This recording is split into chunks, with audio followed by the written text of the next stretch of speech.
家好，我係大家奇，歡迎嚟到 TKK 開心 share。又過咗一段時間啦，呢段時間咧自己咧都入手咗一啲零零碎碎嘅 gadget 啦。第一樣想同大家 share 咧就係 Morph 呢個品牌。喺 Kickstarter 度又眾籌出咗兩個新嘅 product 啦。一個咧就係我而家啱啱揸，其實就喺晒我啲手上邊啦。又係iPad 嘅新嘅保護套同埋不嘈啦。咁佢呢個保護套就有mini 啦，同埋 iPad Pro 啦嗰啲都有嘅。咁我當然就係 mini 噶啦，咁就拎出嚟啦。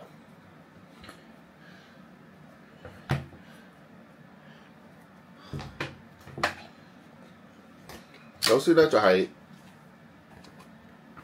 普通嘅雙面夾咁啦，佢面呢一塊咧就有呢啲咁嘅接位咧，就可以攞嚟接做唔同嘅形狀咧，就方便大家做唔同嘅用法啦。譬如我自己用得最多嘅就係呢一種接法，升高少少嚟睇戲啦，亦都同時咁樣放嘅時候咧，亦都高少少咧可以畫嘢。如果你係iPad Pro 嗰個系列咧，因為成塊個面積會大好多啦，佢其中有呢個咧，喺我覺得喺 mini 上面嘅用途不大嘅，就係咁樣接。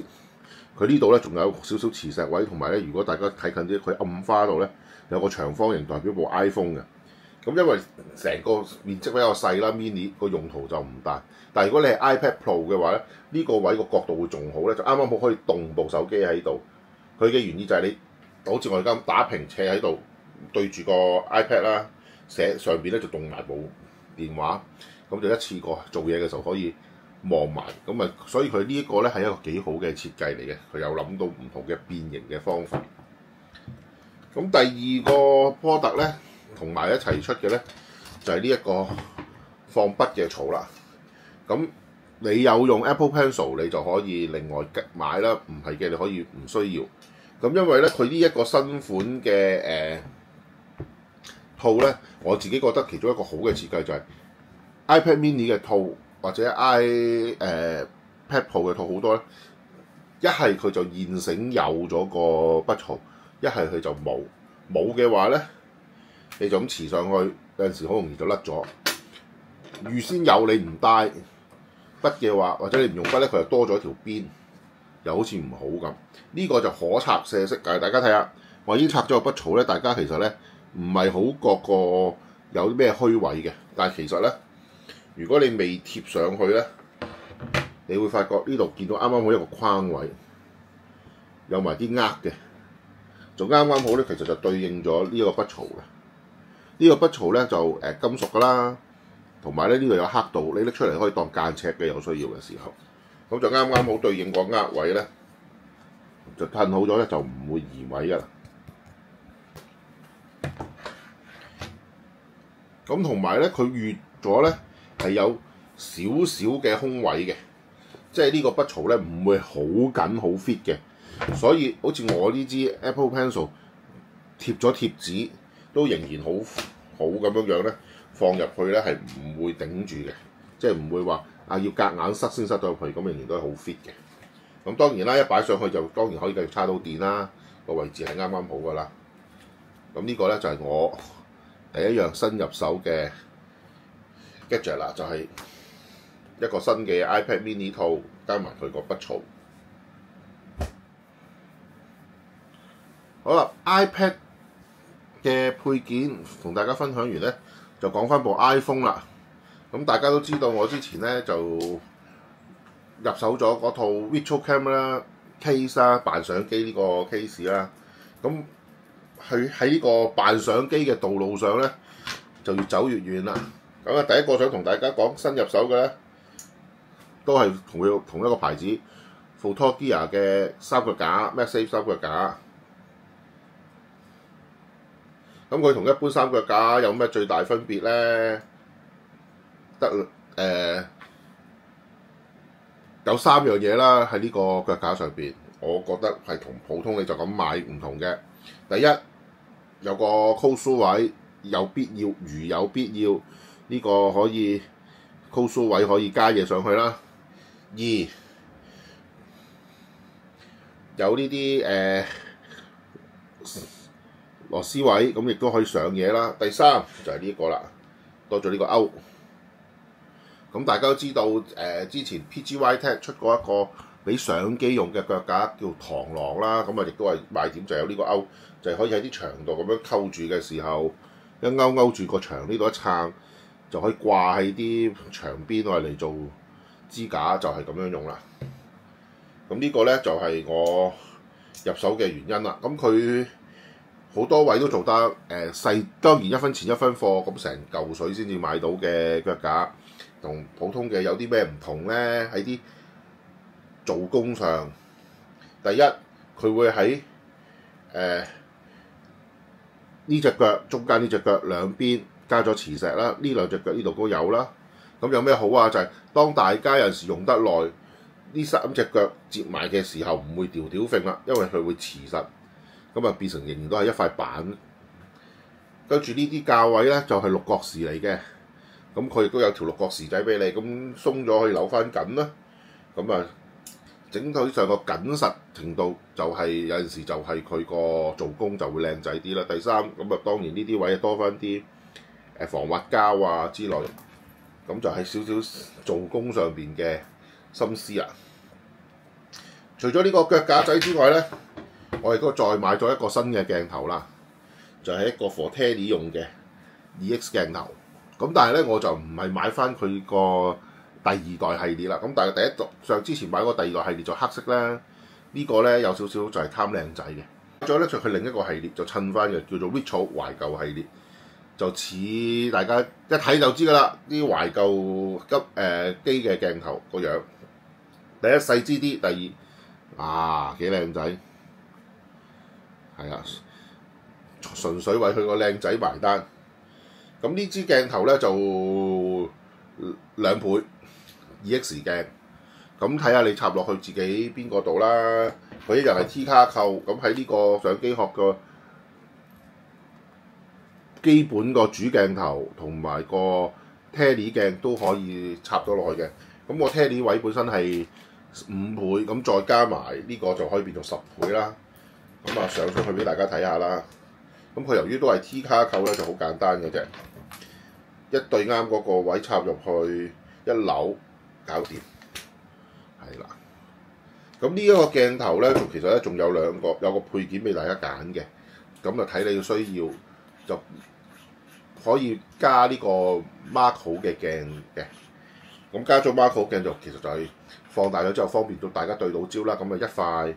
咁你最多可以加2塊，咁我 mark 好過啊！咁呢2塊其實一模一樣嘅，即係同樣嘅 product 買2塊，可以再搭埋上去我嚟影 mark 好用啦。咁就睇下大家自己有冇咁嘅需要啦。咁講完 iPad、iPhone 嘅配件咧，而家就想講耳機啦。咁咧我就新入手咗一個叫做水粵語 Pure 嘅耳機。咁水粵語呢個牌子就，如果大家有去上網揾嘅話咧，就會係一個大陸嘅做耳機啊、耳線啊、CD player 啊一啲解碼器嘅品牌啦。佢亦都出過一部 Android 嘅手機嘅，咁個主打咧就係一部普通用得嘅 Android 手機，但係就又係擺晒 DAC 入去。一部手機入都有埋4.5平衡嘅口、3.5嘅口，咁啊主打就係愛嚟當聽歌嘅。咁咧我就買咗佢呢個 Pure 藥丸嘅原因，盒就係咁啦，拎佢出嚟啦，大家睇到啦，下邊呢個位咧就擺咗佢嘅充電線，本體就係咁嘅樣啦。咁大家睇完就知道點解叫呢個名叫 Pure 啦。一粒藥丸，2隻色，我呢隻就係紅加透明，透明紅加透明，佢仲有透明綠加透明嘅。咁我訂嘅時候咧，佢就送埋條繩，應該而家仲有冇我就唔知啦，因為佢最初係訂購嘅時候咧買咧，佢就送一條咁嘅手繩。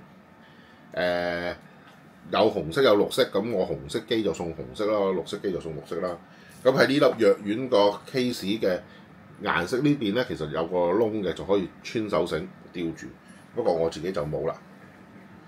咁點解無端端又再買耳機咧？咁其實我而家叫做常規服役中嘅耳機咧，就有之前有介紹嗰個 Focal Base 啦，跟住有 AirPod Pro 啦，跟住仲有一個Nothing 嘅入耳式降噪耳機啦，跟住咧我仲喺華強北道買咗個100蚊內地嘅品牌嘅普通叫聽個聲響嘅耳機啦，同埋呢個。咁點解會突然間有咁多咧？咁其實就各有各唔同用法啦。咁我要聽好聲啲嘅無線嘅情況之下，咁啊當然個 Focal Base 啦。咁但係去到夏天咁鬼熱，就暫時休息啦佢。咁啊攞翻個 AirPod Pro 出嚟用啦。咁但係呢啲咧都係主要咧係我出街嘅時候喺電話啊 iPad 上邊去用嘅。咁但係我屋企有陣時想電腦上邊用咧，我呢啲已經 pair 好晒我 iPad、iPhone 嗰啲咧，就實在再冇位去 pair 我個電腦啦。因為我電腦而家攞嚟睇戲嗰部咧就唔係蘋果機，咁啊無法喺呢個蘋果 AirPod Pro 嗰度好簡單咁自己轉換連接。於是咧，我啊抄翻個 Nothing 嘅耳機出嚟啦。嗰個 Nothing 耳機點解我自己冇拎出嚟用咧？其實因為我自己覺得佢最大嘅缺點咧，就係佢個懶有型嘅 case 同埋佢個續航啦。第一，耳機就咁聽個零兩個鐘就冇電啦。第二，佢個 case 咧有個滾輪，睇落去係一個好好設計。手機上面裝咗個 app 嗰個滾輪咧，就可以用嚟當一個遙控制大細聲啊諸如此類。但係咧，你拎住喺手當然係好啦，撥個輪就轉大細聲，撳落去啊暫停啊，撳兩下下一首啊咁樣樣。但係當你唔想拎住喺手，袋個呢個 case 袋喺褲袋咧，就成日都嗨到咧，咁你就會 play 啊 stop 啊變大細聲。所以咧，就 gimmick 嘢多過實用性啦。咁再加上咁差嘅續航咧，就打咗入冷宮，就擺咗喺屋企。咁本來咧用嗰個嚟 pair 咗我個電腦成為專用嘅耳機，都係一個唔錯嘅方法嚟嘅。咁第一當然都係電啦，第二就係佢個入耳咧，令到我耳油咧比較多，所以咧喺屋企用上舒服啲，就諗下啊，不如用開放式嗰啲耳機啦 ，open ear 嗰啲啦。於是就話又出現咗淘寶買嘅100蚊一個嘅耳機啦。咁啊聲普通啦，都係為咗喺屋企睇下戲冇乜所謂嘅。但係佢就係掛耳式，咁大家見到我樣都知啦，眼鏡配掛耳式，咁啊打晒膠。於是喺淘寶度 shopping 嘅時候，就見到啱啱水源宇推出呢個 Pure，就係嗰種夾耳仔嗰隻耳機。咁啊再去 Bilibili 有啲比較出名嘅音響嘅 up 主，佢哋可以攞到工程機有得試用，就講啲聲都唔錯。於是我膽粗粗2嚿水投資就試下啦。咁啊嚟咗呢個一上手，第一樣嘢就係、哇個 case 好正，好多人都講㗎啦，咁樣喺度轉咧可以玩一日㗎啦。不過咧呢個 case 好玩係一流啦，但係佢嘅實用性咧就差少少。第一，透明壓加力易刮花；第二，擺入袋好容易自己撥開咗，咁啊可能個耳機會跌出嚟。第三，就呢啲位好容易入塵啦。咁啊大家自己取捨啦。但係咧咁樣個盤咧係實在好爽嘅。咁耳機一拎出嚟就2粒啦，大家會見到一邊圓嘅咧就係擺耳仔，呢個咧就擺喺個耳殼後邊。大家見到上邊咧，呢一邊有個紅色，呢邊咧係個灰色點，就係紅色係右邊，灰色係左邊。咁好容易咧，我自己發覺盲操都好容易嘅啫，一擺落去係啦，咁啊其實好咗。佩戴感我自己覺得咧，我耳仔都唔算細嘅，所以夾落去咧係 feel 到係有嘢嘅。嗰啲咩冇感覺咧係呃人嘅，係任何時候戴幾長時間我都唔會忘記我上邊係有嘢嘅，係有嘢掂住嘅，絕對係有。但係掂住咯，唔會夾到我痛。我最長係試過戴住佢6個鐘頭。6個鐘頭，咁呢6個鐘頭咧，我係冇一刻忘記佢嘅存在嘅。有啲人就講到好誇張，戴到啲耳機好舒服啊，唔記得戴都唔知道。我起碼我戴呢副咧係唔會嘅。呢6個鐘頭我都係 feel 到嘢掂住我隻耳仔嘅。但係會唔會話哎呀痛啊、唔舒服啊、焗啊諸如此類啊？唔得啦，我除落嚟唞唞啊！我冇嘅，完全冇。我好似我而家咁戴住咗，我冇播任何嘢，我係 feel 到佢喺度，但係我唔覺得佢阻礙，咁我可以唔除佢落嚟嘅。聲我係咪特別好？我唔覺得，尤其是俾啲貴咁多倍嘅耳機，但係你話200蚊聽個響，咁啊高中低音都有咯，只可以答你。而且佢有一樣嘢，我覺得佢做得唔錯嘅，就係佢本身個聲係夠大，尤其是我啲聽慣入耳嘅或者一啲 headphone 型嘅，咁本身個隔絕外界聲音係比較好嘅，跟住可以佢播放嘅內容可以細聲啲嘅時候，我都聽得清楚。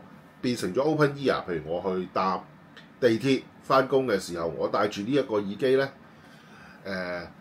雖然都可以差唔多接近開到8-9成嘅聲，但係咧起碼我係可以好唔用力，唔需要好刻意去用力先至聽到究竟講乜嘢，而唔會俾外來嘅聲打擾到。咁我覺得係唔錯嘅。第一，第二佢續航咁啊，我都話我戴個6個鐘頭，咁起碼佢頂5-6個鐘頭係冇問題啦。第三，咁佢亦都有手機 app 嘅，咁啊都係教下啲 EQ 啊諸如此類嘅嘢啦。佢亦都可以 pair 2個嘅產品嘅，即係2個 product 嘅。咁佢個連接咧，我覺得都非常之唔錯。咁我就將佢連接咗我個手機同埋個 notebook。咁我翻到屋企帶起佢，我 notebook 播咗聲嘅話咧，佢就會自動跳去 notebook。我暫停咗 notebook，跟住電話播，譬如播 YouTube，咁個電話咁佢亦都會自動連接、自動跳過去嘅。當然佢嗰個順滑程度，我覺得係比唔上蘋果自己一個生態咁順滑嘅 AirPods Pro 喺 iPad 啊、iPhone 啊之間切換咁順滑。但係作為一個 third party， 我覺得佢都係非常之唔錯㗎啦。咁價錢 OK 啦，音效 OK 啦。咁同埋咧，我會發覺佢個一啲小細節咧，初拎上手覺得奇怪，實際上發覺原來係細心嘅地方，就係佢咧掛喺後邊呢一粒咧，呢一個位咧，其實係一個可以輕觸式嘅按鍵嚟嘅。咁大家會好直接就係撳一下係 play 同 stop， 撳2下係下一首，撳3下係上一首。呢啲大家會覺得好直覺啦。跟住咧佢就冇上下撥嘅，所以佢就分開左右，一邊係呢啲設定咗，另外一邊就係可能你會咁撳一下係大聲，撳2下係縮細聲。大家會咁諗。呢個直覺啱咗90成喺邏輯上，實際上全錯。佢全部要加1下。好神奇！我習慣撳1下係 play 同 stop， 佢要撳2下，跟住撳2下可能係下一首，佢就要撳3下，跟住撳4下，全部加1嘅。咁初初覺得好奇怪，哇！無啦啦點解咁多1下咧？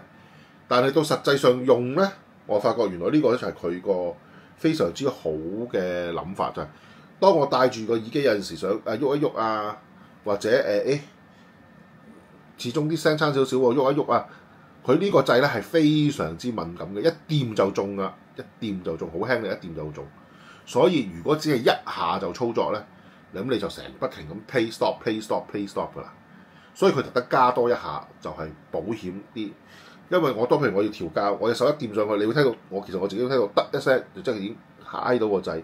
但係佢永遠第一下係冇意義嘅，所以咧我就可以好放心啊！佢喐好咗，我再要調校嗰時，佢一掂其實已經又得咗一下，又係啦。咁所以就唔會有呢個唔足啦。到我真係需要 play stop 嘅時候2下，所以咧我會覺得原來睇落去點解咁奇怪，要加多一下先至開始操作。喺佢呢個調到咁好嘅靈敏度之下咧，其實呢一下保險咧係必要嘅。咁我用落去發覺原來都幾細心，所以咁呢一個Open-Ear 嘅耳機咧，係我暫時試過嘅 Open-Ear 耳機咧，我係覺得最好嘅，尤其是配合埋只係200蚊呢個價錢。今日想同大家 share 嘅配件咧就係呢幾樣啦。咁等6月攞咗部 Switch 咧，就再同大家分享啦。今日就講到呢度，希望大家會 like、subscribe 同埋 share 啦。拜拜。